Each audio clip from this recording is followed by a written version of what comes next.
What is digital diversity? Digital diversity can be broken up into two parts: digital and diversity.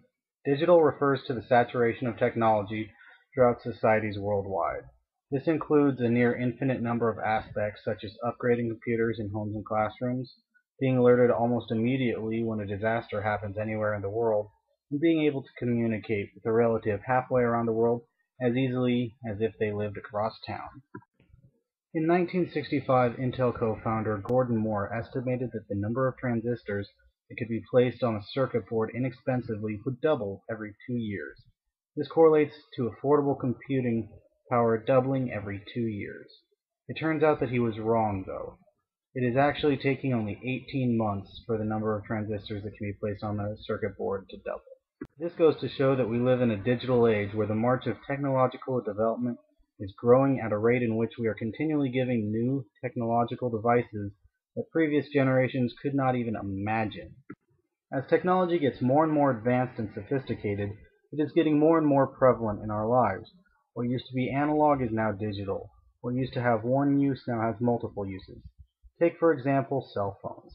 Modern college students rarely carry watches anymore because they can use their cell phones to tell time.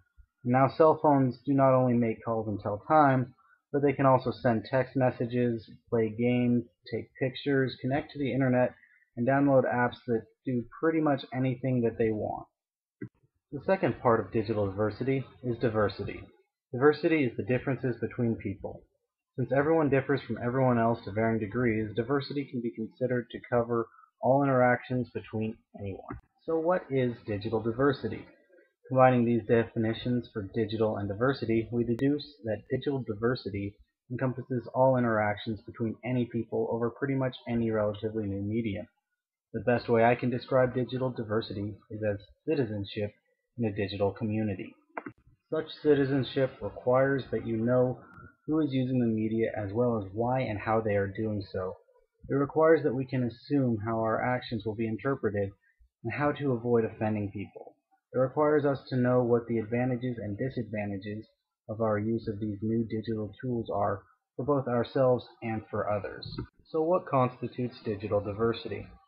Digital diversity is everything that we do on the internet.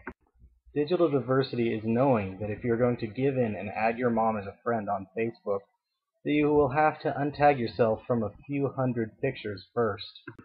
Digital diversity is seeing a phone and realizing that its electronics are 100 times more powerful than those of the space shuttle that first put man on the moon. Digital diversity is talking to a 12-year-old on Xbox Live who is making comments that are probably banned under the terms of the Geneva Convention.